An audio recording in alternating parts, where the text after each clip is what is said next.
And one of his best friends was a guy named Percy May, who was like 90% Cherokee Indian, very dark complected, the best woodsman I've ever been around, especially with rabbits and white-tailed deer. And I can remember something that just flew all over me. Had a lever action 30-30, and went deer hunting with him maybe once a year. My dad would go, and it would usually be a drive of some kind. But I can remember looking at Mr. Percy May's gun, and it had all these notches in the stock. And it sounds like some Wild West old stuff. But every time he killed something with that gun, he'd take out his old Barlow pocket knife, and this thing just had notches all over it. And I can remember just sitting there riding home in that truck, looking at that gun, going, one of these days, I'm going to have one of them, and I'm going to start putting notches in it. I just thought it was the coolest thing ever. I can remember when I saw Mr. Percy May's 30-30 with all them notches in it. That's who I want to be right there. So it's funny how those little things stick with you.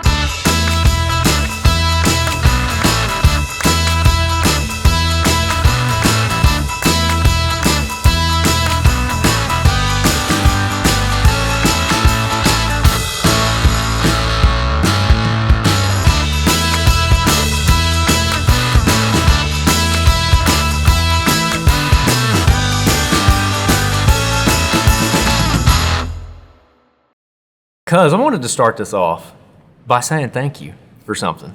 Yes, sir. And it was 8.5 years ago, when we very, very first started the podcast. I was telling you earlier, we didn't know anybody, didn't know how to use our equipment, weren't involved in the hunting industry, period. And we were like, let's see if we can get Cuz Strickland on. And you came on. You came on the podcast. And we were like, oh my gosh, I can't believe you came on. But not only that, we were with you at NWTF, and we recorded in the media room there with you. Again, we're like less than 50 episodes in, brand new. And after we got done recording, you stayed in there with us for an hour and a half, and you gave us all kinds of advice about how we should do this, how we should get started, you know, what we could do with it. And we weren't anybody at the time, man. We were just a couple. I was 20 years old, but you gave us that time, and I just want to say I appreciate that. Wow, man, I'm glad I did that. But, you know, you kind of have first off, when you see young people that are not just, you know, on social media, and you see where, man, they got some really cool ideas. When you're my age, that's the time to make a difference. You know, I've said this many, many years ago. Everybody says it now. There's 4 stages. You know, stage 1, you just want to get one. Stage 2, you want to get as many as you can get in your truck. Stage 3, now you're after the big one. And stage 4 is when that's kind of who you become. Well, I think when you get to stage 4, you need to become a teacher. So I've always got my eyes out, especially for that younger generation, because when I was young, everybody hunted.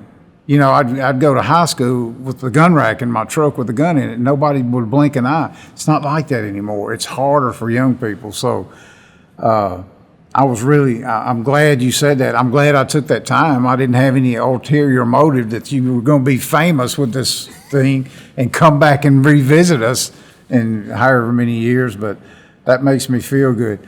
You know, the year that same event, NWTF, when we brought out the Fox vest. Mm-hmm. I've never seen anything like that. I get a text on my phone at 3:30 in the morning. It's Daniel. He said, you got to come downstairs. And I went down there, and that line was already huge. He was in it. I was in it. I was going down there with my phone to, you know, do some social media, and this guy flagged me down, and he said, oh, can I tell you a quick story? I said, yeah. He said, I met you at some event, wherever it was, and he said, you were selling some books or whatever, and he said, I was the next to the last guy. The guy in front of me got your last book, you sold out. He said, I'd stood in that line for over an hour, and you took my name down and my address and said you were going to send me a book, and he pulled it out. He said, that's it. You sent it to me. I was like, thank you, Lord. It just, sometimes it pays to follow up. And that's what I saw about you guys. I was like, you know, everybody's got a podcast. Everybody wants a podcast. Not everybody's willing to do the work. And if I used to tell the videographers over here when we had 5 TV shows at one time. You can't imagine the immense amount of work that was. And we didn't have hosts. I mean, these young kids were going out on their own with giant cameras. They had to be the producer, the videographer, the director. And I was like, look, you're representing us when you go there and you're going to be overwhelmed. I said, just always act like your mama's standing behind you. And that'll get you in more doors than anything you can imagine, how you carry yourself. Jump in with the chores and say thank you and all that. And if you do that, you separate yourself from a big part of the competition. And I could kind of see that in you guys back then. I didn't know you was going to get that big that fast, but you're very welcome, and I'm glad I did it. Man, that's awesome. Yeah. We're glad to be here. We've been coming over here to Mississippi quite a bit lately, interviewing people, having a good time. So it's turkey season right now. We definitely want to talk turkeys with you. And funny enough, you've come up in several of our last episodes. It's like everyone's got a cuz story. So maybe today we should get the cuz side of some of the stories that we've been hearing lately. People, I do these long talks at the NWTF. They used to have seminars every 30 minutes, every 40. And they said, we want you to do a long one. And this was 4 or 5 years ago. And we want to call it a campfire with cuz. I said, that's a good idea. And he said, if you want to teach about the tube call or yelp, and I was like, look, everybody that comes through these doors knows how to yelp. That's to me, that's not a seminar. That's just getting to meet and greet and all that. I said, and I learned this a long time ago, people like to be entertained. I did a TikTok live last night, and I was telling those guys, man, we're so gracious. Thank you for being here and all this. And I said, look, I'm lucky. I kind of live my bucket list every day, but I said, I've never won a calling contest. I've never made a turkey call. If I have anything, it's like I'm a good storyteller, and I was passionate about sharing that with people. And what that does is it lets them in the club. And Toxie's got that here from day one. Everybody wants to be in the club because they're watching whatever you're posting. So let them in the club. Because I can tell you this, I've done so many seminars, I don't even know how many, hundreds and hundreds and hundreds. And I will look at it, and I do this mentally, I'll look out there and I know half these people know as much about turkey hunting as I do. The other half probably know more. So I'm going to share them what I've learned by going with whatever you consider the best. And I've been with some of the best, or who are perceived to be the best. And there's no better place to talk about that than turkey hunting. It's a very unique thing. I gave Will Primos credit for saying it's a cult, and he will correct you real quick. Said, no, that came from Tom Kelley. He even remembered the page number and what book it was in. And it is a cult. It's like everybody knows everybody, and it's very, very different from deer and ducks and all that stuff. Nothing wrong with that. I love the bow hunt, love deer hunting, all that stuff. Turkey hunting is very unique, and people love the stories. So if I have an attribute, I'm assuming it's telling stories, which are true. Now, Toxie will tell everybody that I may exaggerate a little bit, embellish it if you would. Normally I don't. And if I'm going to add something to it, I'll tell you after we're over with, well, that part wasn't quite true. But people love to be entertained, and turkey hunting is the best thing in the world, to entertain people. That's just my thoughts anyway. So. Yeah, we were out yesterday, and we recorded a podcast last night, and we had a great day in the woods yesterday. Killed one at 6:40 a.m. I mean, right off the wow, road. Just fun. Hunted all day. Noon, got on another one, and someone missed. Uh-oh. I don't know who it was, but somebody missed. Killed he killed a sapling, didn't kill a turkey. Yeah. But afterwards, we were all kind of standing there. I'm like, man, this is just fun. It's just fun, straight up fun. You're just running around in the woods. I feel like I'm a little kid again with turkey hunting, like chasing birds with a BB gun. Jacob, I'm going to assume that was you that missed. You'd be correct. Oh, I got so many stories about missing and stuff like that. It's crazy, but it is, and you don't want to sound cliche and all that stuff, but I was telling y'all as you were setting all this up, you killed a bunch of turkeys yet? No. And at my age, and I got a couple of spots I can go to, and if I know there's turkeys there, I'm bad to save them. To one of them grandsons can go, or Lauren or one of my buddies hadn't killed a turkey. It's like, to me, it's almost, I don't need to go kill one by myself to put it on Instagram or Facebook. I don't really need that. I don't care. And there's something about that turkey hunt. Here's an example. I was on the board of QDMA for 8 years. It's now the National Deer Association. And they got into the field to fork thing, and it was a great idea. And they would go to these farmers markets and cook venison, set up little stands, and here's a pamphlet on the NDA and all that. And they ended up putting a hunt together. First one they ever did, field to fork event, it was 20-something people there. And I wanted to go, and I went, and I was going to be one of the guides. It was going to be a crossbow hunt. These were all people who had never been hunting. And to say the crowd was diverse would be an understatement. You know, earrings, purple hair, Asian, the whole gamut, which was fascinating to me. So I tried to spend time with each one of them. And I was like, why hadn't you gotten into deer hunting before? And they would say, not scared to kill an animal. This was all about protein to them, getting their food, but they didn't know what to do once it was down if they were successful. And one person told me, he said, you know, my first hunt was a turkey hunt, and I did it by myself. I read all this stuff. Now there's information flows freely. Figured it out, went on some public land. I think it was in Indiana or somewhere. And it was a lady, and she said, I could just picture myself coming out of the woods with a turkey over my back because I eat one at Thanksgiving every year. And I was like, that's the difference in turkey hunting and deer hunting. Everybody can relate to that. I saw a post last night, this guy's been turkey hunting for 6 years, hadn't killed one yet. And I started to reach out to him, but it's like, he keeps going and keeps going. And he was talking about how different the woods look in the spring and in the fall. Tom Kelley talks about that all the time because you know, the world's waking up. It's different, and it's nothing like it. And I'm gonna find on the page where Tom Kelley said it's a cult, and I'm gonna tear that page out and I'm gonna frame it. I'm gonna put it in my wall because it's there's absolutely nothing like it. One thing, cuz I really want to get into with you is your upbringing as a boy, as a young kid.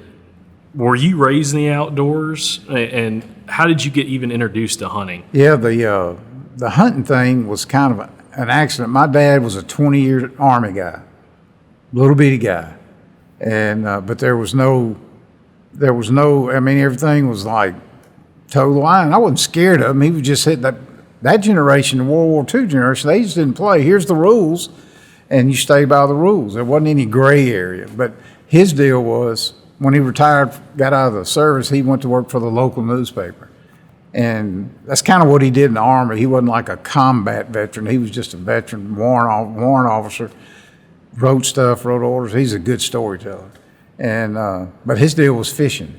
And I tell everybody, to this day, he was the best fisherman I've ever known that didn't have a boat. We didn't have anything, certainly didn't have a boat, but we would go down I lived in Natchez, which is southwest Mississippi, right on the Mississippi River. And right across the river was Vidalia, Louisiana, and you cross over there and go down what we call the levee. The Corps engineers built that levee for flood control. Well, where they were digging the dirt out to build the levee, left these giant pits.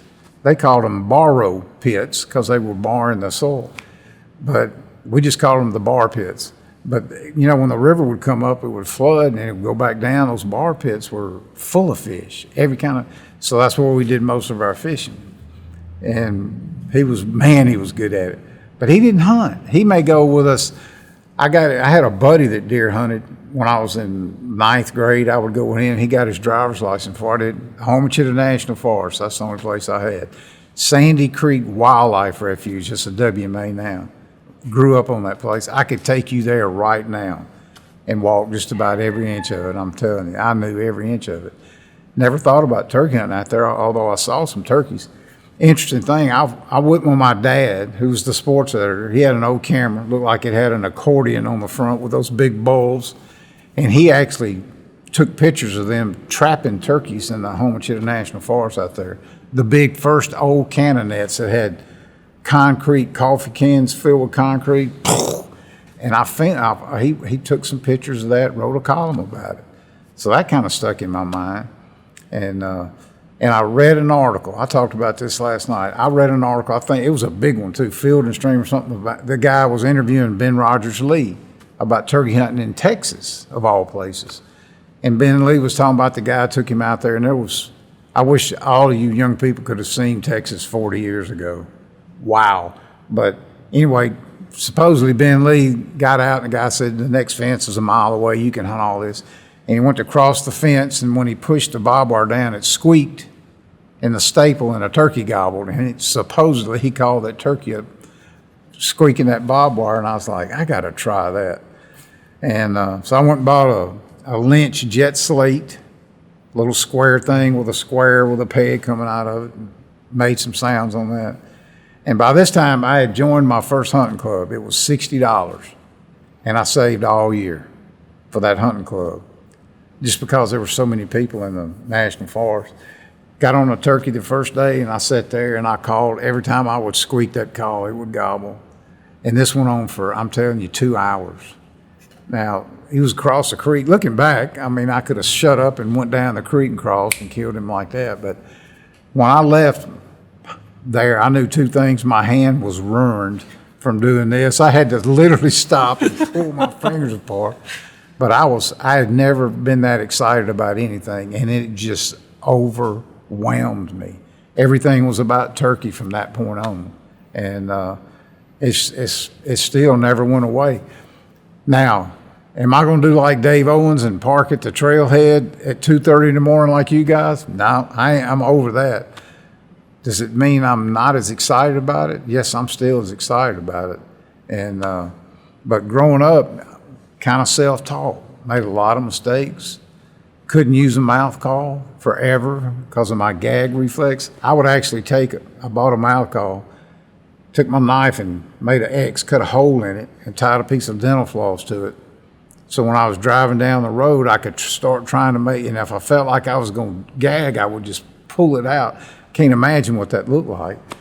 But I finally got to where I could use a mouth call pretty good, and I just kept doing one thing after another. But and again, this sounds cliche, but back then, I'm talking the late 60s, early 70s, there was no information. I knew two people in my town that turkey hunted. One was the barber at the Rebel Barber Shop, and the other guy was a head football coach, and neither one of them would tell you anything, nothing. It was just, and I mean, you hear stories about people seeing a turkey track and scratching it. All that's true. There just weren't any until there was always turkeys kind of up and down the Mississippi River and kind of over around Choctaw Bluff where Mr. Fox and them hunted, but they're just, and it was tough. And if you go through that, I'll never forget I was sitting with Tom Kelley, who was my mentor. And that's a whole nother podcast. But anyway, I got to go hunting with him before he was quite as famous. That's why I wanted to film him for television, to get a record of Tom Kelley. I'm going with my hero. But he made the statement to me one time. We was talking about something back in the good old days. I was saying about back in the good old days. He said, "Cuz, you don't understand. Today, right now, is the good old days." And he told me one year, I think it was the year I was born, like 54 or something like that. He went every day. Never missed a day, never heard a turkey. He said he went to the doctor after the season and said, "Something's wrong. I can't hear anymore. His ears were fine, never heard a turkey." Can you imagine having that much grit today? Somebody to go every day and never hear a turkey. So I'm blessed to get that. And I always try to make sure my grandsons and people know, like, man, we're so lucky. I used to have to drive forever to go hear a turkey. And it's because of them early people, looking out for them, getting interested. And when the NWTF did the trapping and relocating, it went nuts. Thank God we had them, and they had the foresight to do that, because that's when the worm turned, and they took, because they tried different things, tame turkeys and all that. But when they were trapping and relocating turkeys, and all that money everybody was raising went to that saved it. Now I gotta follow up with kind of that first question. How'd you get into hunting? You said your dad did not hunt. Nope. So how did you get introduced to it, and what kind of hunting was it? The Yeah. first opportunity you had. I had a friend named Keith Smith. We called him Buzz, and he was a little bit older than me. He had a 56 Chevy 2-door. Well, I mean, it was the coolest car in the world, Hurst 4-speed. He was the Fonz. He was the cool guy. But he lived out in the country. And I was raised in a neighborhood.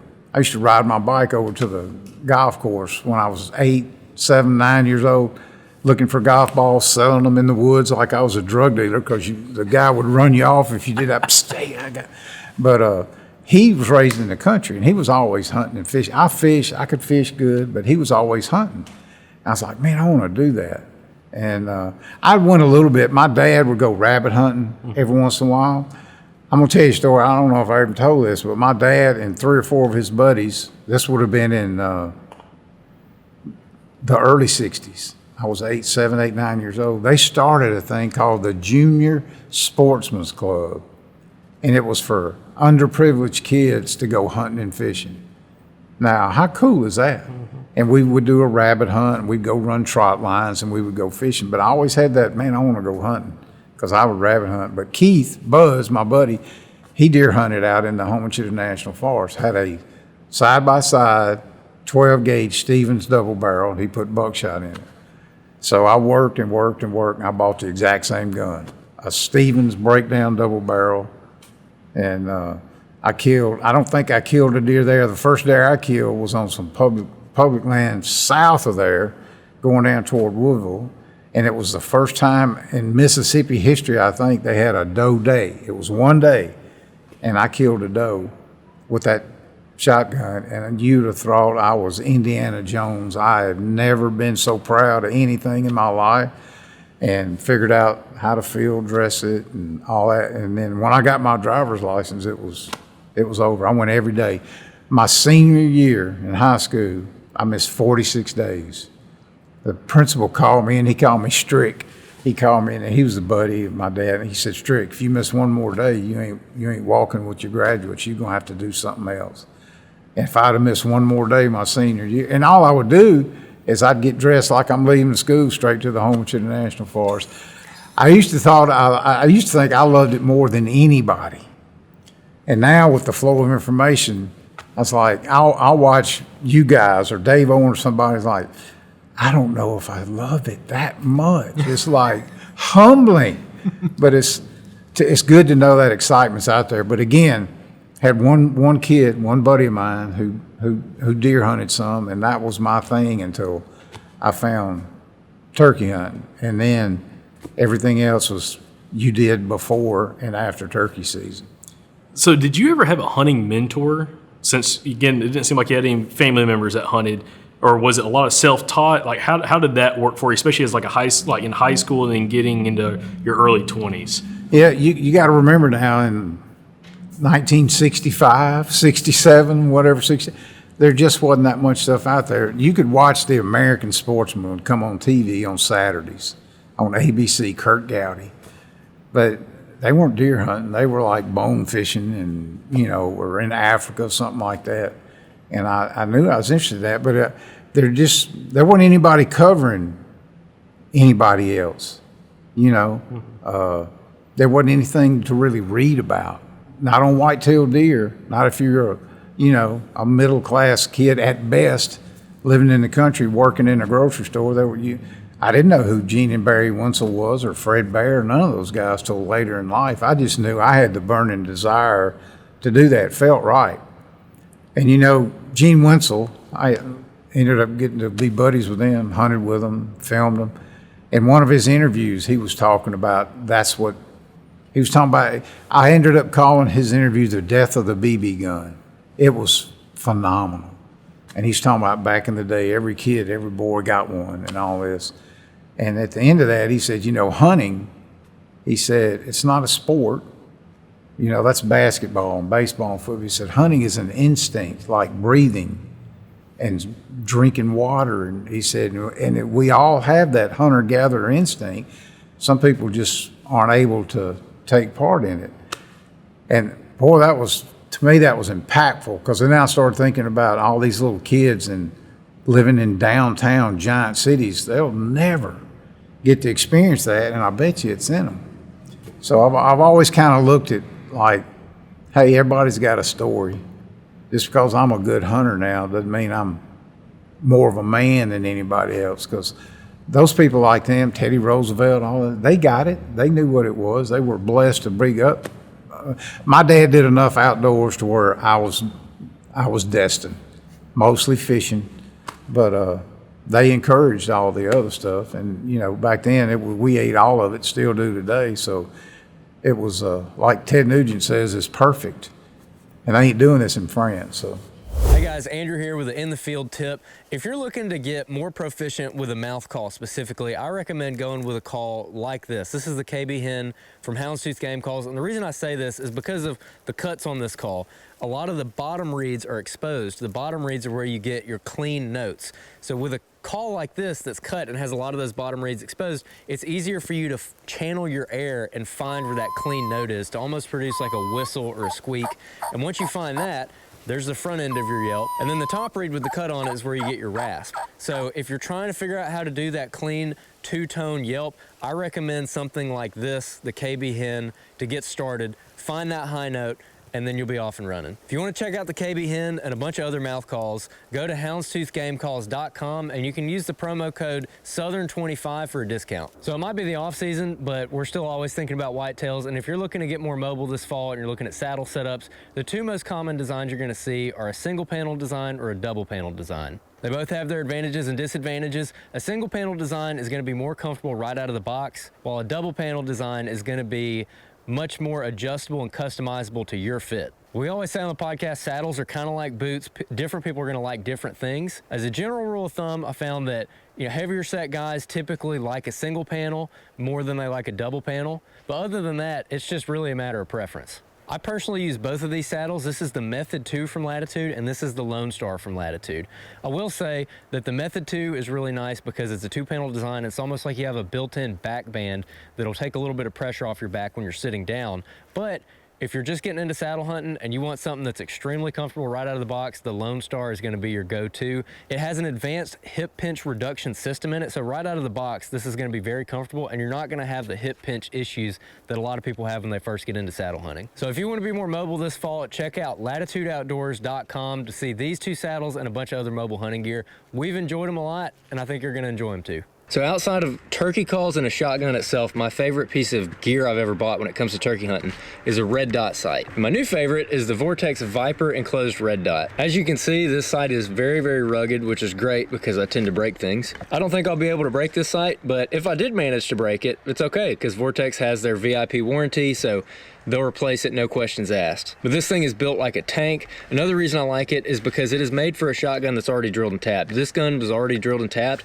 and so this is how the Viper comes out of the box. It comes with everything you need to mount it, and literally all you do is just screw it into the top of your shotgun. It takes 5 seconds. It's super, super easy. No special tools required. So to check it out, along with everything else that Vortex offers, head on over to vortexoptics.com, or you can just hit the link in the description of this show. All right, guys, we got another in the field tip for you today.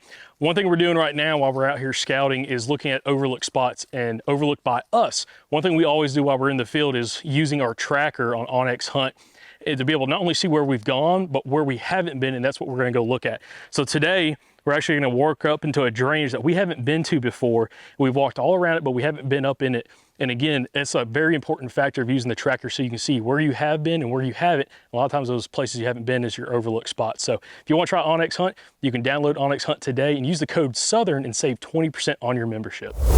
So it didn't seem like you really had a mentor for the most part, and there wasn't any media out there, of course, at that time to kind of learn from. So how did you cultivate your passion for hunting? You know, I don't know what it was. My dad had a guy, one of his best friends. He had some, men were different back then. Nothing wrong with men nowadays, but men were different back then. And one of his best friends was a guy named Percy May, who was like 90% Cherokee Indian, very dark complected, the best woodsman I've ever been around, especially with rabbits and whitetail deer. And I can remember something that just flew all over me. He had a lever action 30-30. And went deer hunting with him maybe once a year. My dad would go, and it would usually be a drive of some kind. But I can remember looking at Mr. Percy May's gun, and it had all these notches in the stock. And it sounds like some Wild West old stuff. But every time he killed something with that gun, he'd take out his old Barlow pocket knife, and this thing just had notches all over it. And I can remember just sitting there riding home in that truck, looking at that gun, going, one of these days, I'm going to have one of them, and I'm going to start putting notches in it. I just thought it was the coolest thing ever. And they didn't teach you a lot back then. They really didn't. It was like, you could be seen, don't be heard a lot. You know, kids acted different back then. I was scared to say anything around a grown-up, much less the wrong thing or something smart, which was a great way to grow up. But it was like, I can remember when I saw Mr. Percy May's 30-30 with all them notches in it. That's who I want to be right there. So it's funny how those little things stick with you. And also, what was the culture like of hunting back then? Again, as a kid, you were hunting with some of these guys, probably quite a bit older than you, other than a couple maybe school friends, like you said, Buzz. What was the culture of hunting like back then? Was it mostly small game? Was it mostly big game? But also, how did people react to hunting back then? You know, back then, my dad and mom were both raised way out in the country on a dairy farm, and you didn't look at hunting any different than you looked at anything else. It's just what everybody did. It wasn't a culture thing. It's just part of everyday life. It was mostly small game when I started because there wasn't a whole lot of deer around. In the home Chitter Forest, you didn't talk about seeing a deer track, much less a turkey track, which I didn't even know existed back then. But it wasn't like it was a different kind of culture. It's just like everybody did it. The thought of somebody not agreeing with that lifestyle it never entered my mind. It's like everybody hunts. And you would hear, you know, about so-and-so, he's the best deer hunter between here and Franklin County. And he would be, if he killed like 3 deer a year, it's like, that guy's, he's an alien or something. I don't know who can do that. And you would hear stuff about this person or that person, or this guy had the best beagle dogs, and this guy had the best coon dog. But it wasn't a culture. It was just, it was normal, common.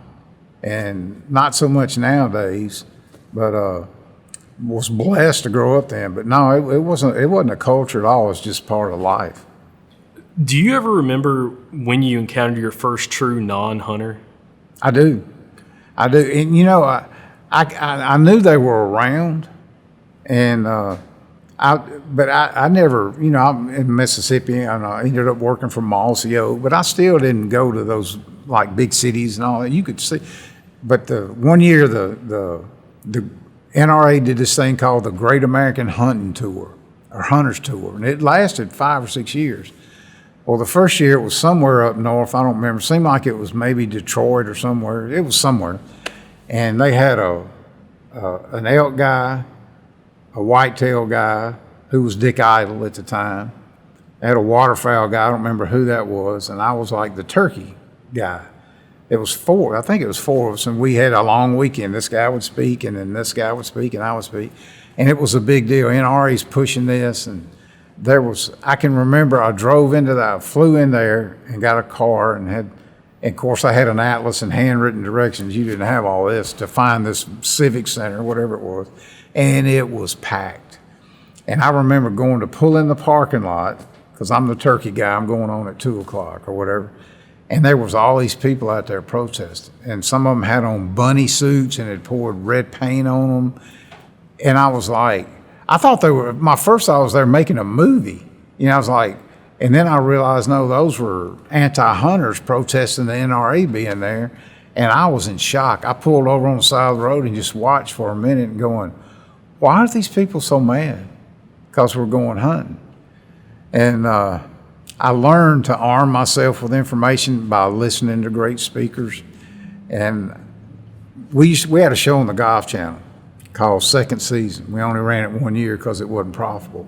But I had Jack Nicklaus and Fuzzy Zeller and Hal Sutton and Davis Love Jr. And I was so worried about them catching heat that I printed out these sheets of, I called them positive facts about hunting. And I said, yeah, in case you're going to come on the show and go hunting with us, here's some positive facts. And most of them like, I don't need that. Jack Nicklaus, he told me right out of the gate, he said, I don't need that. But I remember writing those positive facts about the Pittman-Robertson Act and, you know, what the populations are now versus back then. And I was sitting in the airport in Albuquerque, New Mexico. And we'd been out there for a week trying to film an elk hunt. I was beat. We didn't film nothing. And I was wore out. Big cameras in the mountains, and I was sitting there. And I'm assuming I had on either camo pants or a shirt, or maybe it was my duffel bag, but it was camo, mousy oak. And this lady sits down by me, and I can see her twist her head to it. And finally she says, "You been hunting?" "Yes, ma'am." I said, "We were out here trying to film an elk hunt for TV." Boom, 8-9 minutes, she's in my ear. "Yes, ma'am," nodding my head, "No, ma'am," talking about how cruel that is, and it's unthinkable. She went on and on. I said, "Okay." I said, "I get it." I said, how long you been a vegan? Because I'm interested in that. She said, "What?" I said, "I'm assuming you don't eat meat." She said, "Well, yeah, I eat meat." I said, "So it's okay for you to go to McDonald's and go through the drive-thru and get a cheeseburger. By the way, they kill those steers with a wooden stake out of an air gun in the brain, but you don't want me to go chase an elk that's been eating acorns and grass forever." And I made my point. She looked at me and she said, "Well, that's different." And I was like, "You're never going to win that argument. Just move on to somebody else. If you want to arm yourself really well, just listen to Ted Nugent. There's nobody on the planet before, now, or after that's better than him on how perfect what we do is. And not everybody's going to agree with it. That's okay. If you get offended by something I do, you're probably offline, because I try not to offend anybody, but I would never apologize for hunting and buying a hunting license. That's one thing, and I told that lady in Albuquerque, I said, "Hey, if you want to do something that makes a difference, buy a hunting license, whether you go or not, because that's where all the money for the protection and the U.S. Forest Service and trapping and real, that's where it all comes from, is us." And all she could say, "Well, that's different." So, and I probably got off what you was talking about, but would never apologize for being a hunter. So we've interviewed a few other gentlemen who talked about, like, that are in their late 60s, early 70s that had this similar experience to you growing up, where like everybody they knew growing up hunted something. It was just part of what you did. And one of them I always kind of think back of is a gentleman, Bobby Worthington from Eastern Tennessee. The first time he ever met a non-hunter was in college.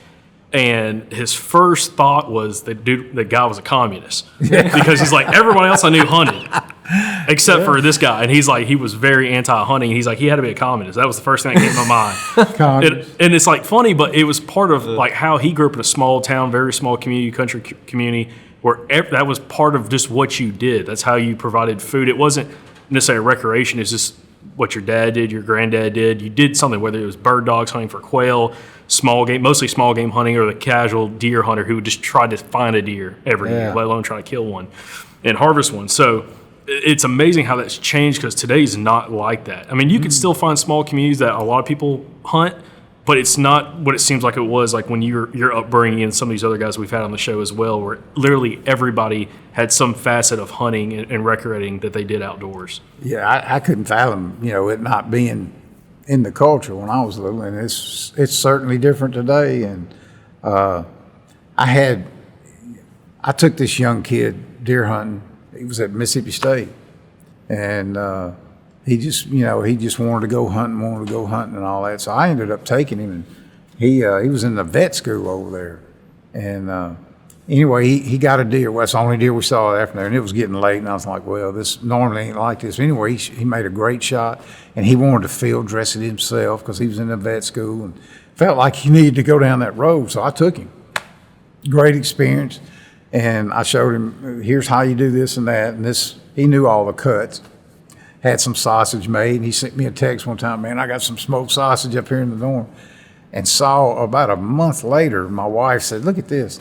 And the boy's mom had put a post on Facebook of him with his deer. I took a picture of his deer and all this kind of stuff. She got that picture and said, and they had moved from California here or something like that. And it's like, well, I knew when I moved him to the South, Bambi would come into the picture.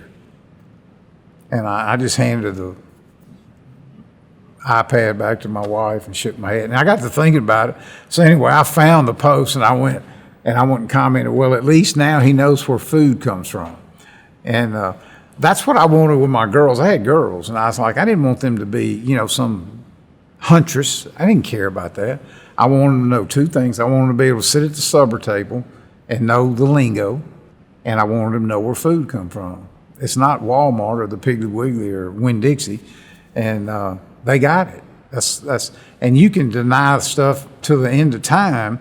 Well, I'm a vegan. Well, that's okay. You know, where they grow the vegetables, they kill so many animals when they're digging. You can have that frame of mind, but you can't be correct. If you eat any protein at all, something died. We just happen to try to kind of, let's do it ourselves. And there's nothing wrong with that. If you got an issue with that, you're probably one of them crazy people on TV, you know, setting fire to a Tesla or something. It's like, really? What in the world are you thinking about? And I don't know what's going on out there. I just kind of have to shake my head going, you better be glad my dad and Percy May ain't alive. Back in the day, they wouldn't have handled that. But hey, different times, I get it. So I also wanted to get into some of the guys that you hunted with, kind of. I'm guessing it was a little more in your 20s when you started meeting like the Tom Kelleys, Mr. Fox, a bunch of different individuals. What was your first experience with Mr. Tom Kelley? Tom Kelley, somebody got me the book. I told you when I got infected with turkey hunting, I was infected, and I didn't read anything. I got out of high school by the skin of my teeth. I'm telling you, college was not in my future. I still to this day read menus, and that's about it. I read the 10th Legion. I was like, this guy gets it.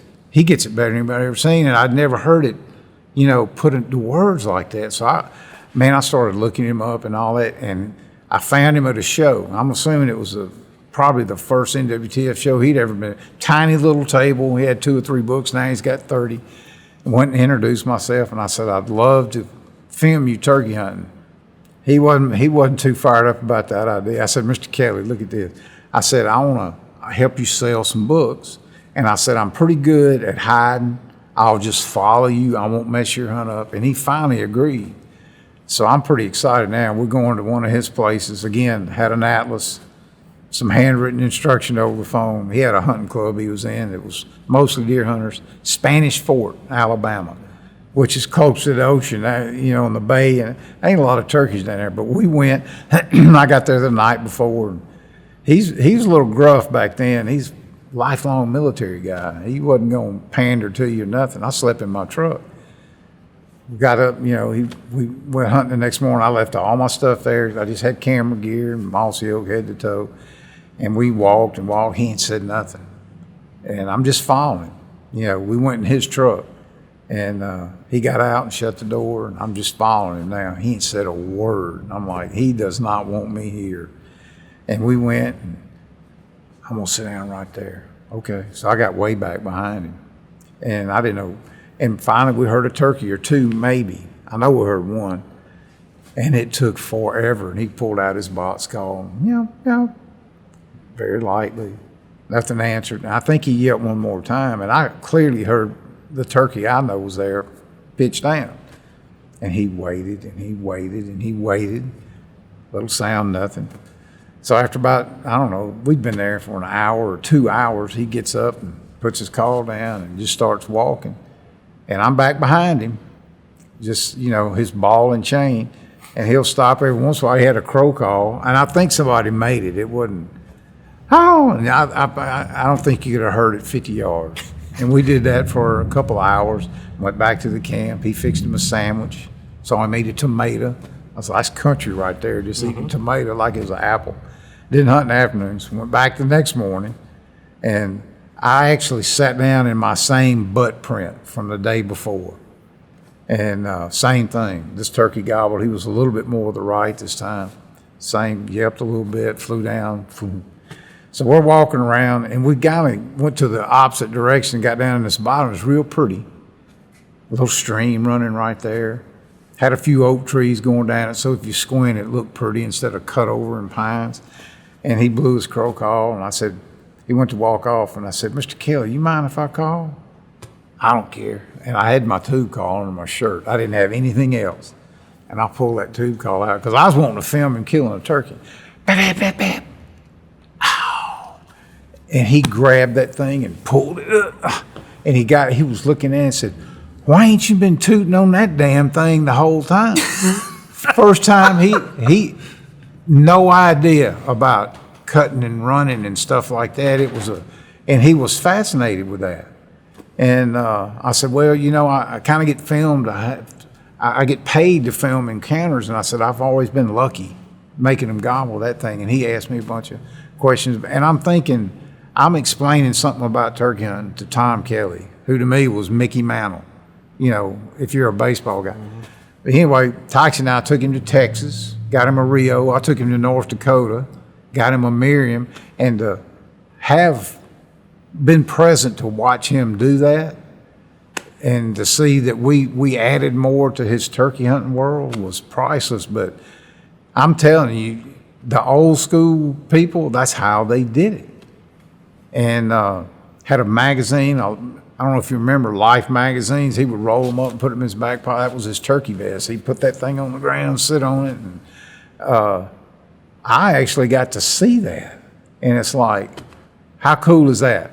And I tell those kind of stories at those big events and all, and people are fascinated with it because they're just as infected and wanting the club as bad as I did. And it's like, okay, well, I'm gonna share them kind of stories. But to be able to go with him before he was Colonel Tom Kelley was priceless. And I was determined to make sure everybody I met, you got to read the 10th Legion. You got to read it. And to this day, the coolest thing maybe that's ever happened to me is I wrote those 3 books, The Truth, the Whole Truth, Nothing But the Truth, mostly humor. And when I wrote the 3rd book, he wrote the foreword. And I told him, I gave him my 2 books, signed them. He said, if you ever write another one, let me know. We got to be buddies then.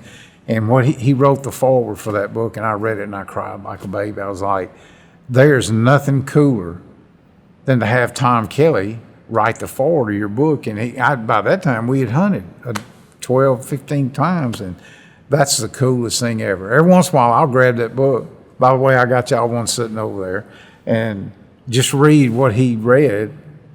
When I get beat up by turkeys like 10 days in a row, like, well, you ain't that guy, because he was crazy. He's talking about the tube call and that thing. He's like, he can blow the bark off of trees and all that kind of stuff.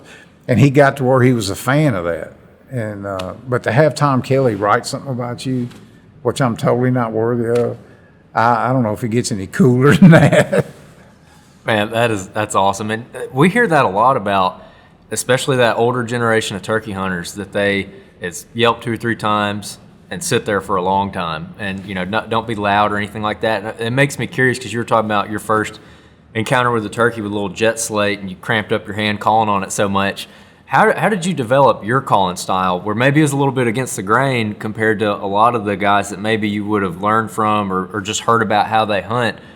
You're calling a lot more and a lot louder. How did you develop that? Well, I don't necessarily call loud when I sit down to try to close a deal. Here was my thing. I didn't know how other people turkey hunted. I was working at a sporting goods store. I told you one of my buddies bought a VHS camera, and we were filming turkeys with it. I just thought that was the coolest thing ever. And I sent one of those tapes to Will Primos because I was buying his calls, the True Double. That's all he had at the time, and he was making them.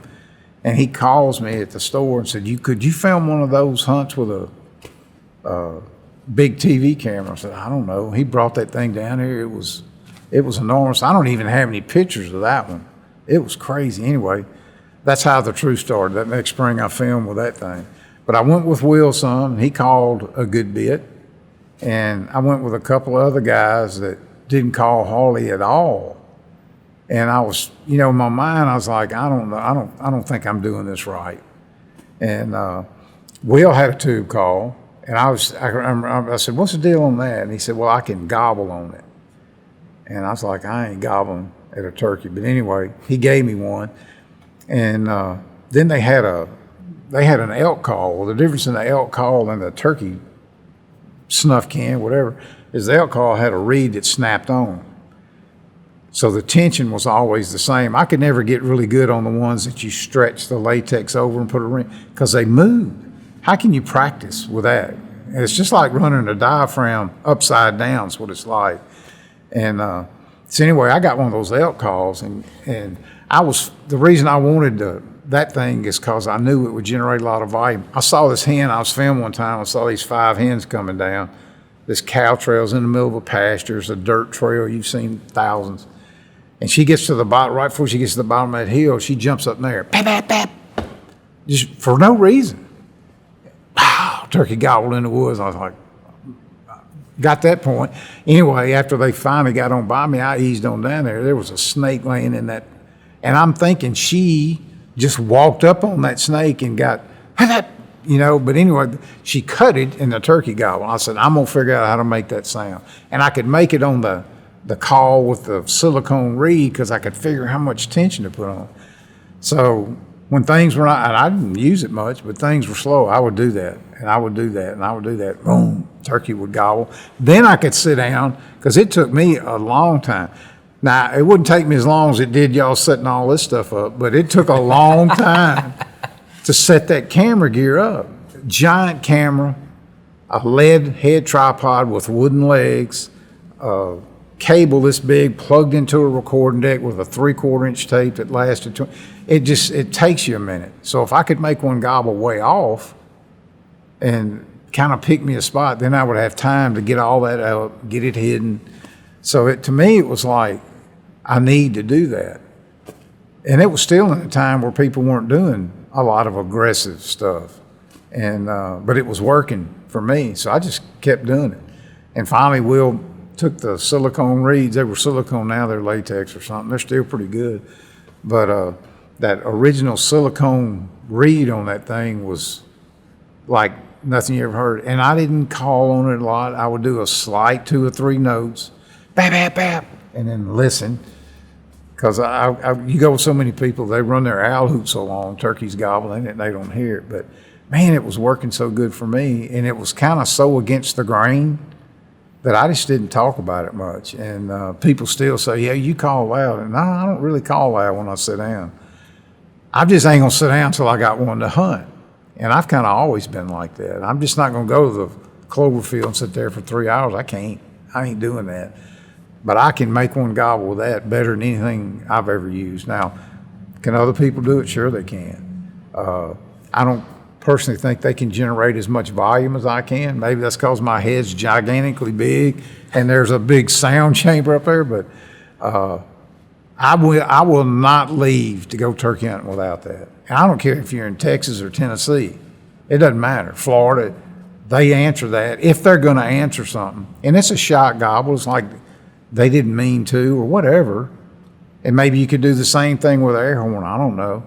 But it's just been an invaluable tool for me. But after going with so many different people, Will called a good bit. This guy didn't call hardly any. I went with a guy that owned a call company one time. And he was from my part of the world and we was trying to recruit him as a sponsor. So anyway, I went to his place. His hunting camp was a house trailer. Had a beautiful patch of land down there. And I went with him and he told me straight up that night, I spent the night down there. He said, we ain't calling all that, we ain't doing all that BS. And I said, hey, it's your hunt, I'm just here. I'm a journalist. And I didn't take anything. We went down to this pecan orchard. I could see it was a pecan orchard as the sun came up. And he had built a blind that I could have lived in for a week. I'm telling you, it was, big logs and peacock. It was awesome for filming. Heard turkeys way off at daylight, 2 or 3 of them. And we sat there. He never said a word, sat there and sat there. I think he finally yelped about 9 o'clock one time, a little bit on that box call. And the turkeys walked out in front of us about 10 o'clock or so down there at 200 yards. And he just looked at them. And once they got out of sight, we went back to the trailer. And I was like, if that is his idea of turkey hunting, I'm out. But people are serious about that. I have my own theory. It's why I wrote a chapter in one of the books called The Magic Number, which is 3. And once a person's killed 3 turkeys, you can't teach them anything. But the reason I think it is like it was so, most people struggle so hard to kill one. And if they kill a second one, we're using whatever they were doing, or the third one, That's it. They ain't going to vary from that because it's like hitting a golf ball straight. I got it. So I don't ever try to teach anybody anything. I have the way I do it, and I have encountered a lot of turkeys. Did we finish them all off? No. I don't think anybody will. But the whole locating thing is my take on that's very different than how everybody else does it. Is mine correct? Who knows? It's worked well for me. Yeah, we just got some tube calls last year. Been carrying them a little bit. I'm still not great on it yet, but I'm getting there. Do you remember, what's the story of your very first turkey that you ever called up? The first turkey I killed? I finally met a guy down in Natchez where I'm from. I've been out in the game reserve, the Harmon National Forest, heard a couple, I don't even know if I had a head net or anything. And I was just reading and going. And anyway, I met this guy. He came in the store. His name was Jay Brown. And he started talking about turkey hunting, and he ended up taking me. He said, I'll take you sometime. And look, this dude right here, he taught me how to kill turkeys. He was the guy. Not famous. Nobody knew him. He worked for he sold copy machines or something. But the first turkey I shot, he called up. And he had a place to do it. We were out there off the Natchez Trace, and we went. And I had an old shotgun that I bought at a pawn shop and painted it gray and had black lines on it and all. I remember having that gun with him. And he had a little weird safari hat. This guy had the first turkey vest. I just talked about it on a thing the other day. It wasn't a turkey vest. He took a fly fishing vest. It still had that little furry stuff up there to put, and he sewed a seat cushion to it that was tan, wasn't sticking out. And he had his wife or somebody sewed some other part. It was actually a vest he wore for turkey hunting. I remember that. There wasn't no such thing. Anyway, got this turkey at daylight, and he said, and I sat right there, and there was a big ravine right there that had kudzu in it, but it wasn't but about 20 yards wide. And he called that turkey, and I heard him. He was scratching in the leaves and stuff back there, and he's like, here he comes. He was sitting right here behind me. You see him? Yeah, I see him. I was just wanting to make sure it was a long beard. Didn't want to shoot a Jake and have to take him back where I was working at the sporting goods store. Anyway, I killed that turkey. And he said, climb over here and get him. And I'd been sitting there since dark. I hadn't looked around much. I was not moving. So I fell down in that ravine and clawed and climbed and grunted and groaned, and finally, it was like this. And I finally got up to the other side where that turkey was, and Jay was standing there. All I had to done was walk around, and I got kind of mad. I said, why didn't you tell me to walk around? He said, I wanted you to earn passage. And I wrote a chapter about earn passage, and it was like he wanted me to crawl through that kudzu and climb up so I would remember that first turkey. But that's the guy I learned to kind of turkey hunt from, because he could cut on a mouth call and do all that. And he grew up hunting in some public land in Louisiana, and he was kind of I kind of used him for example. He ain't scared to call. I ain't gonna be scared to call. He told me something one time. He said, when I got to a point, he said, you got to understand. He said, it just sounds like a turkey, and they call and talk all the time. People don't spend enough time out in the woods listening. He said, yeah, there's days you can tell when they ain't gonna say anything. That humidity's different. You know what I'm talking about. But he said, they're vocal. You just can't hear it. So I kind of spun off of him and figured I'm going to call to him a little bit. It's certainly more entertaining, but it's always to this day, and I'm fixing to be 71 years old, somebody will, in the next week, will say, well, don't bring that tube call out. And I'm like, okay, it's your hunt. We'll do whatever. But the turkeys aren't that smart. And I learned, here's another reason. We had me and Troy Ruiz. Troy helped me produce TV forever. And we were down there in Natchez on a turkey hunt. He had an outdoor rider, and I had one. And there was this huge clover field. It was beautiful. And I was on this end, he was on that end. And I heard a turkey down in the ravine. I was popping that tube call, and he was gobbling. And anyway, he kind of came out in the middle and kind of eased toward us, and a horse came reining him off. But anyway, that night, Troy put his footage. We carried a little portable tape deck with us. We had moved down from 1 inch to 3/4 to beta to digital, almost those whatever you call those. And listening to my cut on that tube call from his camera, which was 400 yards away, it sounded really good. And from that point on, I was like, I'm not going to be shy about doing that. It just sounded like a turkey. Now, it don't sound like one from me to you. People will wince and go, oh my God. But, out in the woods, it sounds good. So, hate to keep dwelling on that. But I'm just telling you, I'm convinced people walk by most of the turkeys they could have to hunt because they didn't know they were there. Because getting back to the locating, I've been with everybody, Eddie Salter, Chris Kirby, Dick Kirby, Will Primo's toxic. I've been with all them guys, and they're all killers. They do that locating stuff different. Everybody's got their, it's like I'm gonna owl at 9 in the morning. I ain't doing that. Or I'm gonna crow, and a crow will make one gobble. If that don't work, then they move to something. But they're going to end up with the loudest thing they got yelping and cutting. Maybe a paddle box, it may be an aluminum. They're going to end up doing that. And I always I'd rather start out with the best thing I got and maybe get a shot gobble out of him, because to me, he's sitting there listening to that all morning, crow, owl. Yeah, there's a disadvantage to locating him with a turkey call, because they said, well, he may come running in. I'm like, yeah, well, that normally don't happen. But when you're moving around locating, I'm always looking, all right, I'm gonna hit it once from right here, because I could sit down right there if I had to.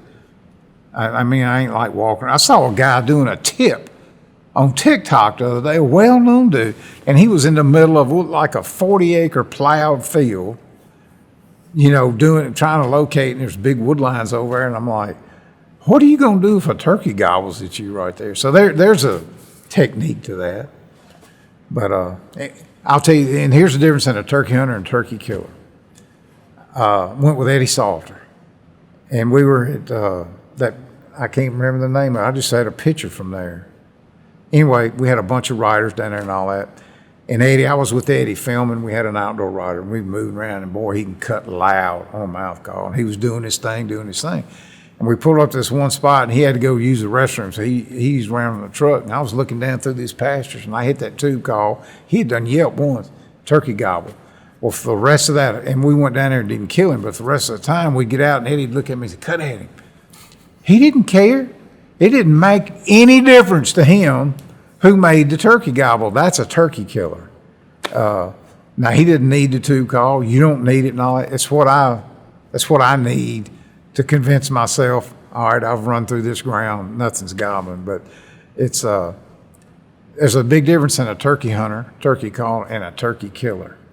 They want anything you got that's an advantage, they want it in their bag. And I've always loved being around turkey killers. He's one. And one of the advantages that doesn't get talked about enough is the woodsmanship aspect of it. So how does woodsmanship for you and for other successful turkey killers, you could say, play a factor when it comes to turkey hunting? Look, there's plenty of good ones. That's one reason I love watching Dave Owens so much. He's as good at that as anybody. He's been on my podcast like 5 times, but it's like some of his videos aren't that great if you're just interested in getting the impact. I could care less, because he's explaining, he's talking to that camera like you're sitting there on his shoulder. He gets it. He'll talk about, I'm on a side hill this walk right here for this reason and that reason. And you watch him when he sets up, he hides as good as anybody you'll ever see. And if he gets the video, fine. If he don't, that's okay. I think that's a lost art. And look, I work for Mossy Oak. I know how good it is. So does Toxie. You watch Toxie Hayes set up. He's clipping stuff and sticking it here and here and here and here. It's like they've been picked off, beat up, humbled, kicked rocks walking out of the woods so many times. Toxie always say, I don't trust him. And I was like, I don't trust him either. Here's the deal. It's like setting up on a turkey, to me, is getting to be a lost art.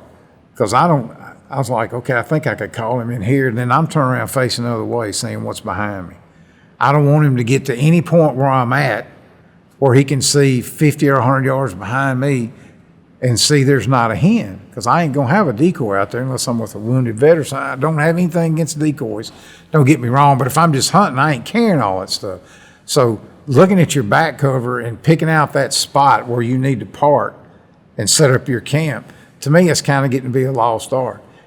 don't have any issues with people popping up blinds or putting the blinds in front of them. That's cool. I want to trick him myself if I'm hunting fair and square. And it's like, all right, I'm going to use what's here. If I'm lucky enough to have one that's answering me, I'm going to use what's here and look around. And to me, that's the fun part of turkey hunting. I try to explain to people what the difference is in quiet and turkey quiet. And I have a favorite story. I had two guys that were buyers for some big box store or something. And I'm a really good host. I love to have people entertained. I was in a little crummy mood this morning because I got handed this task at the last minute, and I was supposed to be taking Lauren and her mom, my wife. And I was like, okay, whoever was going to take them couldn't get in touch. Said, you got to be here. I said, I'll be there. So anyway, I got the girls lined up. They're going to hunt on their own. And this is when flip phones first got out. And so I was kind of, all right, we're going to go. I was telling my guys, we're going to go down here and listen. And I said, you got to be real quiet because, it was a perfect morning. And I was trying to text with them a little bit, y'all in the right spot. So I was kind of preoccupied. So anyway, I walked out there and I owl hooted one time and they're moving around whispering. I was like, you got to be quiet now. And I waited a minute and I owl hooted again and they were walking toward me and back. And I was like, I leaned up and I said, you got to be quiet. And he got a little offended. What do you mean? I said, when you're making noise in the gravel. And I said, I'm listening. Tom Kelley says, turn your whole body into an ear. And that's what you're doing. But they thought I was like being rude to them. I was like, here, do this. Get over in the grass and stand still, separate, and listen. And it's like, there's a big difference in quiet and turkey quiet. And I've had the hardest time teaching my grandsons when we're walking in, pick around, ease, look where you're going. And I go with some guys who won't use a flashlight moving in the woods. And I don't use a flashlight. I got a tiny little thing about that big. It'll throw a beam about that big because I'm an anti-snake guy. But it also helps me pick out little sticks and stuff or a sloshy spot. And I don't think people give turkeys enough credit. Because, he can see like an eagle. He can hear like a hawk. And he's up in the air in a tree at 100 feet or whatever. You put yourself in his point. It's like, all right, I just saw that truck park over there on the levee at 500. That's the way my mind works when I'm going turkey hunting. I don't think people give enough credit. And some of them don't deserve it. I brought Jim Kewen from the Roost down here. I used to go out there and film all the time. And he had never hunted in the South. And I was like, I'm going to bring you down here and show you what it's like. And mosquitoes, turkeys don't gobble. It's hot. And he's like, man, I don't know if I want to do that. I said, they tough. You need to come experience this to know how good you got it. So I took him right out here out of town, opening day, because his season hadn't opened yet. Had a turkey I thought was roosted on this power line. You up to him one time, he pitched down, he come running down there, boom. 4 minutes. And he turns around and looks at me like, of all people that to happen to. So you don't always have to be like that. But when your opportunities are few and far between, I tell everybody, look, whisper, be turkey quiet. Like Tom Kelley said, the mistake you made that kept you from killing the turkey you made an hour ago, and you didn't know it was a mistake. So big difference in quiet and turkey quiet. And that's such a good aspect of woodsmanship, is that, along with you were talking about earlier, the setups. Yeah. And that was a big thing I had to learn over the last few years, because there's one thing about bird gobbles, you get in a rush to set down, especially the birds within 150 yards, and you just grab a tree versus really analyze, like, maybe I should back up or I need to reposition it in order to get the setup great. So when he pops up or he comes in, especially we hunt a lot of hill country, he can't see to where I'm at until he's in shotgun range. That happened yesterday. He came in too close, and we had a problem. But it happens. The more you hide from him, the better off you're going to be. And I don't mean, I have a folding saw on my vest, and that's for like when I'm in Florida with wounded. But most of those guys are not mobile at all. But I'm always going to clip something and put it in front of me like that in the side, because it seems like the older I get, the more I get come in without saying a word. They may have answered you once or twice, and then there it is. And it's hard to hide from them if you're just sitting out there against a tree. So that's one reason why Dave Owens, to me, is so good. And look, we won't ever know who the best turkey hunter in the world is. We ain't going to know. He may be some guy driving a gravel truck, and maybe some guy selling copy machines. You never know because they ain't talking about it. But I can tell you this, the best ones in the world, the best turkey hunters ever, they think about that. They're like, I'm going to be quiet. When I sit down, I'm gonna make sure I'm hidden, and I'm going to get real comfortable, and they know how to be still. Best thing that's ever happened to me, and I was the worst at being still and patient, because back then, like I say, I was filming. We did 5 TV shows one year, or for 3 years. 3 of them were 52 weeks. Think about how much you got to bring in. And I was the world's worst. Let's move on to another. Let's move on. And of course, I kind of outgrew that stage. But when I got a turkey seed, it made me a way better hunter than I am right now. And most people laugh at you when all right, we're going with Cuz. Well, he's kind of old. Keep an eye on him. And I'll get that turkey chair out. This pretty little. I put a sling on it. Don't have a cushion on my Dixon vest. And when I decide where I'm going to sit down and pop that thing out, it's like, I can sit there for forever. And it's helped me. And it's funny how no matter how long you've done it or how old you get, you learn stuff. I learn stuff every year. I get humbled. I got humbled out there the other day. It's like, I really got humbled down in Florida with the grandsons this year. And there was 5 really close encounters, 3 of them with me, and all 3 of them were mistakes I made. And I was like, I cannot believe I did that. And I didn't know I did it till an hour later. Tom Kelley's the smartest guy on the planet. The mistake you made an hour ago is what kept you. So I'm going to do a whole podcast about my messing up. Well, that's actually something I was going to bring up is for newer turkey hunters or, people that just haven't been doing it for decades and they're still constantly learning. Some maybe have killed a turkey or a bunch of turkeys, and others, like that guy you mentioned earlier, has been hunting for 6 years. Yeah. And he hadn't killed one yet, but he's constantly going.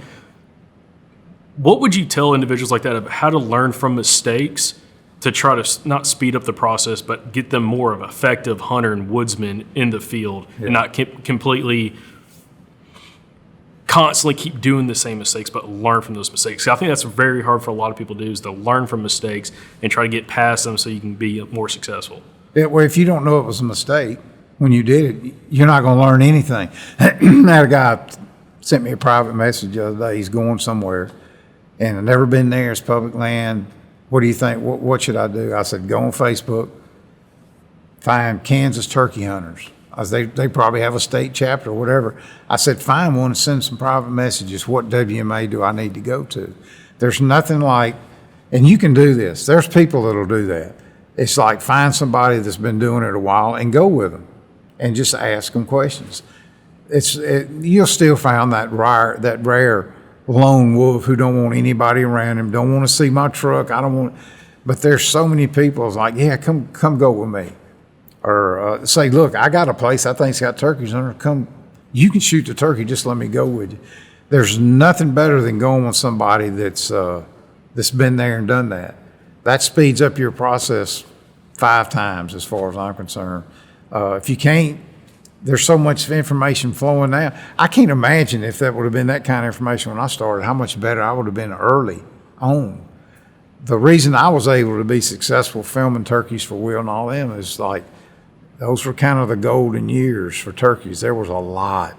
If you messed up one, it's like, okay, let's go over here and go across this marigold field and get on that ridge. Boom, we'll find another one. Not so much like that right now.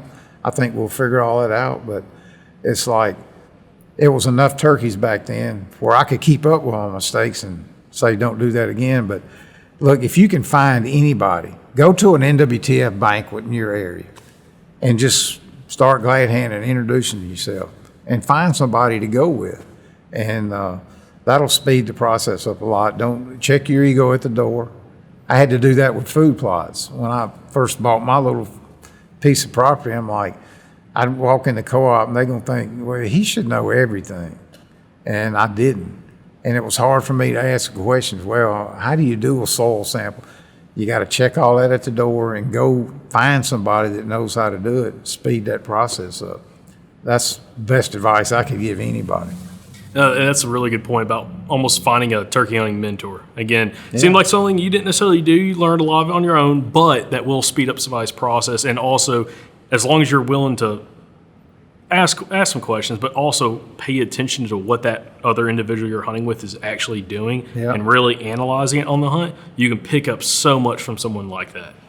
It's I take people now. I told you kind of my schedule from here all the way through the end of April is going with people. They bought the hunt with Cuz for this cause, or we gave away hunting. And I'll take so many people. I was like, look, you want me to be a teacher? Or you want to just get after them turkeys? No, man, don't you? And I'll tell them everything. You know, because you can't. I was bad to assume everybody I went with knew as much as me. And I was talking to a guy yesterday about jakes. I've been in Jake jail every day and how they act. And he's like, I didn't know they would do that. And I was like, yeah, man, when them jakes gang up, you know, they can make that turkey shut up. And he didn't know that. I assumed he knew that. So I tell everybody, you know, whether it's like, you know, here's the difference in a hen dropping and a gobbler dropping. Here's the track, and that's how you can tell it. And people are fascinated with that. They want to be in the club, so to speak. And no, I didn't have that when I was learning how to turkey hunt because we didn't have the information, the turkeys or the turkey hunters. I kind of hit it just like Will Primos and Toxie did getting into this business. My timing was good. As I was getting into it, NWTF was making sure we had more and more turkeys. And it was probably easier back then to encounter one than it is now. Because everybody's hunting them. Some guy called me the other day, said, man, I got some property down here, nobody turkey hunting. I went, yeah, somebody's turkey hunting. You just ain't there. Because everybody's turkey hunting now, and that's fine. That'll teach you. I wrote a chapter in the book called Murderer's Rose about the guides at Bent Creek, who were the best, not necessarily callers, although they were good.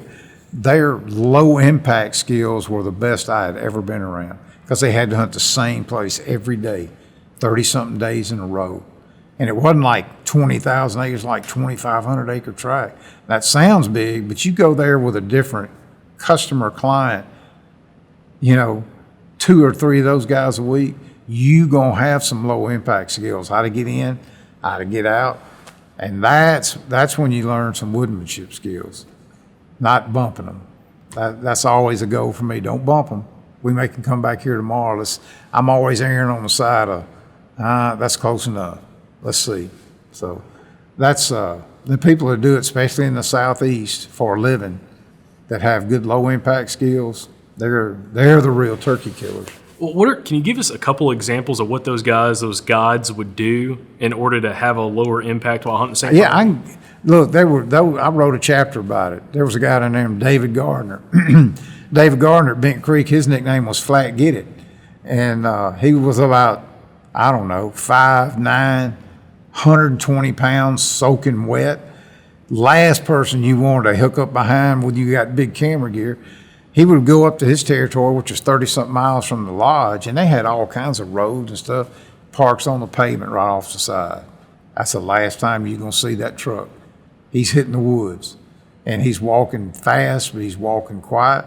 And when your hunt's done, you walk back to the truck. He didn't believe in driving anywhere, making that gravel do anything. It was awesome.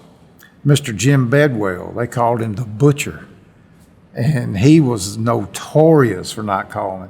I took that guy that was the editor of American Hunter from the NRA, Mike Handbag.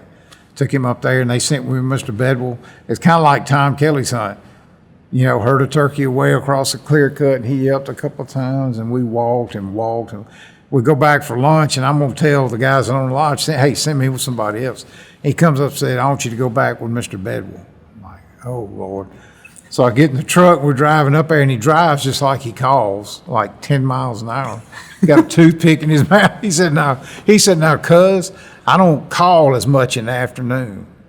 And I'm thinking, how do you call less than twice? You know, we were hunting for 4. Bottom line is 4:30 that afternoon, Mike Handback lowered the boom on one coming out of that clear cut. And Mr. Bedwell got that toothpick out and put it in his mouth and said, cuz, you got to cluck them out of the clear cut. Now, that's how he did it. And it's like, low impact skills. Had we not killed that turkey would have never known we was in there. We could have eased out and went back the next day. Not letting them know you there, boy, that's something. Learned a good trick from Bob Dixon on low impact. When he was trying, later in the year, it's hard to know how far you can get from them. Early in the year when there's no foliage, you can hear them forever, and I got an idea. Or when the leaves are out and they're blowing and they're facing the other way, it gets a little, and he would always ease in, quiet as anybody ever seen, with a mouth call. And if he got too close and he heard a hen or whatever, like he flushed one, he'd do that cackle just like that. And I was like, that's a good tip right there, because it's harder to get where you need to be. It's more important too later in the year to get closer, because they've been doing this every day. So you need to get as close as you can late season. That foliage is out, depending on what way he's facing. It's like, that's kind of an iffy proposition right there. But he was never scared to get close. He'd always have that diaphragm in ready to go. And if we heard one pitch, he'd do a little cackle. And I was like, well, that's got to sound pretty natural. And that's where he'd sit down. So lots of little tips. Let me tell you, nobody knows it all. There is no magic call, and there are no absolutes. I don't care who you are. Because what gets you excited about turkey hunting even to this day? I don't know what it is. It's just, I guess it's a combination of things. I can still hear pretty good. I wear those tetras, and that I got to where I couldn't hear anything to mount to anything. And I got those tetras, and no, they're not sponsoring me or nobody else that I know of. So I'm in the game again. I can't hear as far as a 20-something-year-old. I have determined, and I've done a lot of research on this, that Cranky or you could probably hear a turkey about 200 yards more than I can. Good still morning. I heard one in Florida. I know on my own X, he was 600 and something yards. So it depends on a lot of different things. But what I don't hear as much is drumming. And nothing would fire me up more than that, because it seemed like it was always a surprise. It's like, oh, because he's close. He hadn't got one or anything. That was probably that one. That's what I wanted my girls to hear, drumming, way more than an elk bugle or whatever, or a gobble. I want them to hear that, and they've all heard that. Now it's like meeting people like y'all 10 years ago, who that was me when I was 18. And it's like, if I can help them down their road, I helped a kid fairly close to here get into turkey hunting, and it's kind of his daddy's place, and now I don't go there because he's taking his buddies and all that. It kind of cost me a place. Well, that's okay, because now he's eat up with it. Me taking somebody that hadn't been a lot, that's the best. I love doing that, because when you go with somebody that's pretty good, it's awkward. You want an owl hoot? You want me to? How do you hunt? I'd rather go with somebody that knows nothing. And I do that a lot. I'll do it 5, 6, 7 times this spring, and I love that. And I think that's what keeps me going. It's you got to keep moving, and that's the best exercise for me is turkey season. So I think showing somebody is what keeps me going. Love it. I want to just touch on, because I know we're about to get to a point of wrapping up, but what calling advice do you have for newer turkey hunters? Because there's so many different options in the market, with diaphragm calls, tons of different friction calls. What is your advice for someone kind of getting started with calling and building some confidence calling? Yeah, here's my thoughts on calling. And again, I've never won a calling contest, never built a call. And I'll tell them, all right, here's how much time you got. I don't know what you do for a living. Say you got, this is your time, whatever it is. Maybe it's an hour a day. Maybe it's whatever. But I said, say that's your 100%. That's all you can give.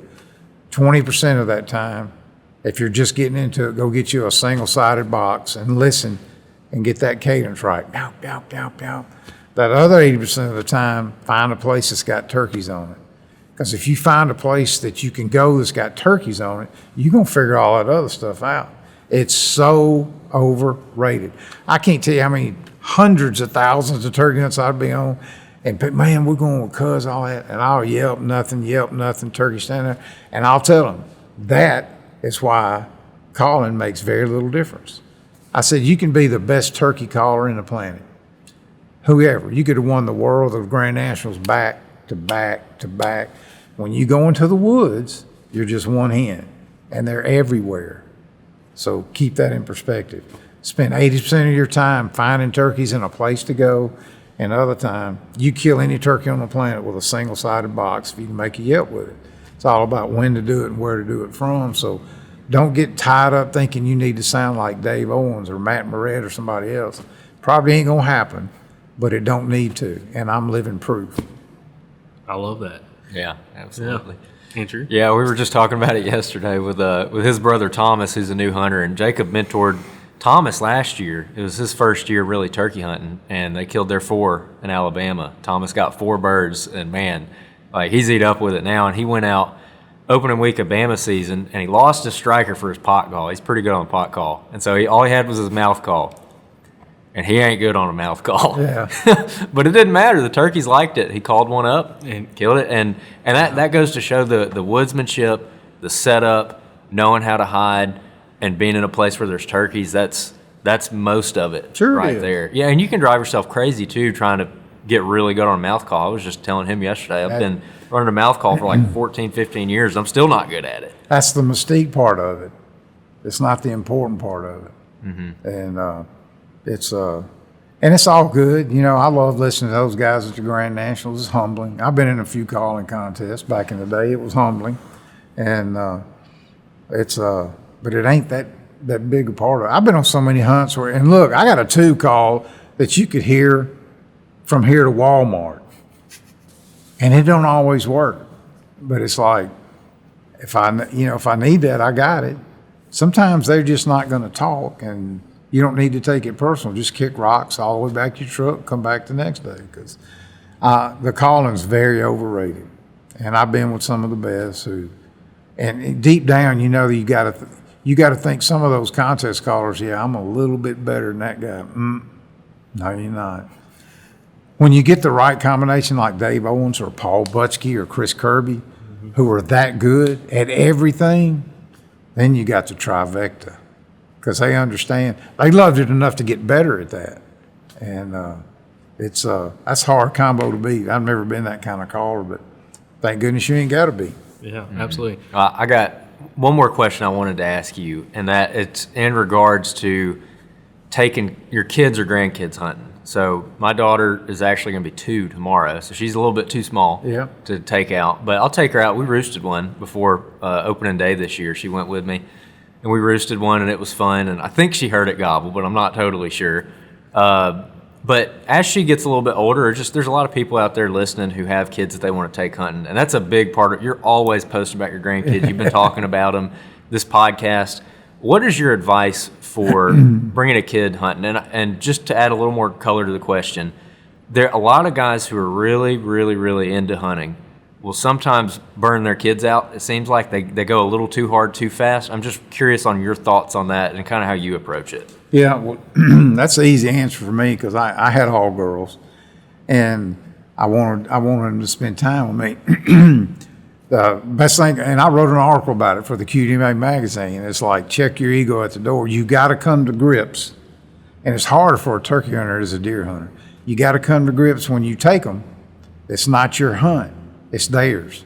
And I would take a blind, and if I had to have 2 Barbie dolls and a thermostat, with some chocolate, with chocolate milk and all that, you got to make it 100% your goal that they want to come back. And that's it. If they can go experience your world and still have whatever it is, maybe, I hate to say it, maybe their phone, but if you can entertain them and be a teacher, come here and look at this spider web. You know how long it took to do that?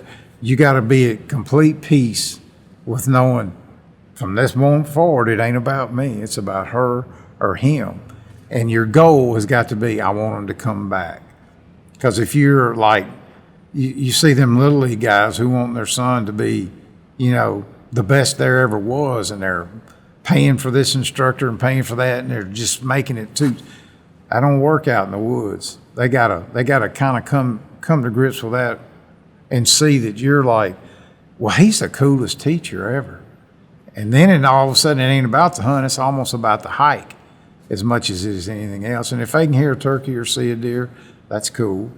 And here's the bigger thing than that almost is when they say, okay, I want to go. The worst thing you can do is giving too much gun. I started all mine with a BB gun, then a 22, then a 410, because recoil will make them the worst ever. Number one, they'll miss, and then they'll get discouraged. Don't rush it. Let them go at their own pace. And when I took the grandkids when they were 5 years old, they had a little cut down 20 gauge with dove loads in them, and I limited myself to 15 to 20 yards, and that's it. But they shot the gun. But as long as you remind yourself, okay, it's not about me now. It's about them. What can we do? Ask them, hey, what do you want to do? What snacks you want to do? What's this need to be? And just let them call the shots. And if you can get them to come back 2 or 3 times, that mission's over. You have accomplished it. That's awesome. I can't wait until I can really start taking her. And kind of like you said, it's like I don't really care if she grows up and wants to go hunting all the time. I just want her to understand it. Where food comes from, that's right. Yeah, where food comes from. Understand why Daddy's so obsessed with it, at least. I believe it's a wonderful way to grow up. It's a good life. I made a post about that the other day. That guy snapped a picture of me and Matt out there. And Matt was telling me what he thought because we had already had that close encounter. And the guy took that picture and he sent it to me. I made a post about that long about what a journey. Taking these little tappers. I didn't know what I was doing back in the late 60s. And I've kind of come all the way through this now. I got a grandson telling me what he thinks we should do. And I was like, that's about as good as it gets right there. That's pretty priceless. Absolutely. Well, Cuz, greatly appreciate you letting us come down here and do this episode with you. It's been at least 5 years, maybe 6 years since we've had you on. Yeah. So I'm glad we're able to kind of have the reunion again, get you back on, and also do it again in person. And now it's finally filmed. So it's been an unbelievable conversation. And also, me and Andrew respect guys like yourself who's been around for a long time, especially in this space, who have a lot of not just wisdom when it comes to hunting, but also people, the community, and everything else that comes along with it. Because we don't see that super often, and also individuals like yourself that are willing to help other people, whether it's like us early on, kind of get started and really give us words of encouragement, but also being able to kind of see the future of getting the next generation out there to have fun, enjoy it, but also understand why we all hunt. And again, everybody's why is a little bit different, whether it's just they want to spend time in the woods to kind of get away from the stress of work, or also from the food aspect of it, or again, just the overall enjoyment of chasing, God's creation. But again, greatly appreciate you letting us come over here and have this conversation with you today. Well, I'm going to make you get on our podcast, and we're going to talk a little bit different. Like I told you, I'm an older guy, but I don't live in the past. I personally have a lot of faith in the next generation to carry the torch.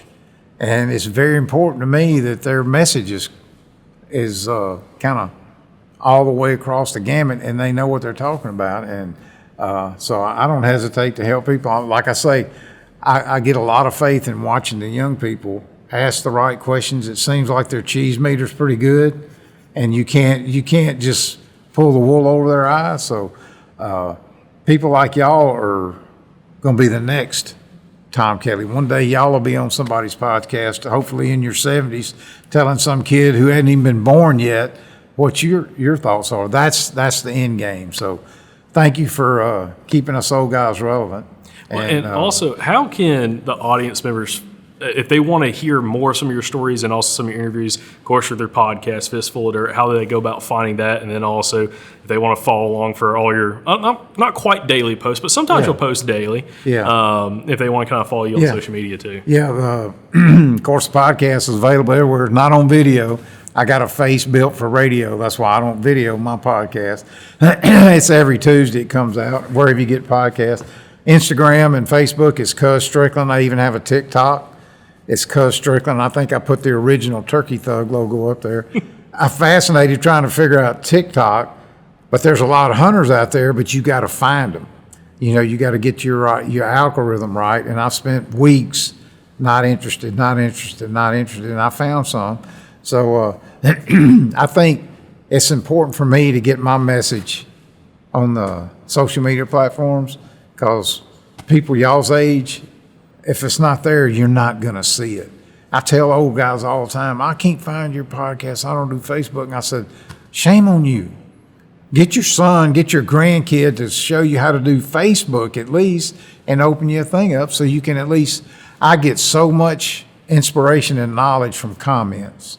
I'll do some posts. That post I did with Matt, they got like 300 comments, and I'm reading like, I know where that guy's head is. I know where that guy's head is. And it inspires me to do more of the right thing, better content, more upbeat messages, because sometimes if you just watch the news a lot, you'll be in a bad mood. It's like, come over here, I'm going to make you laugh at some point.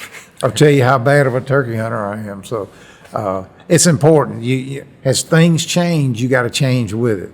Just because you're in your late mid-60s or 70s don't mean you can't be relevant. Just don't live in the past. Don't live in the past, but also don't forget the past. That's right. Past is very important. You guys are very good at that. So, Well, other than that, again, Cuz, greatly appreciate you coming on here. All the listeners, viewers out there, if you enjoy this episode, go share it with a buddy. And also, leave us a little comment down below, because, again, it's been a while since we've had Cuz on. Some of you new listeners and viewers haven't been able to see Cuz on the show quite yet until today. But I promise you, this won't be the last time. So thank y'all for watching. Thank you for listening. And we'll catch you back here on the next episode from the Southern Outdoorsmen podcast. And remember, y'all stay Southern.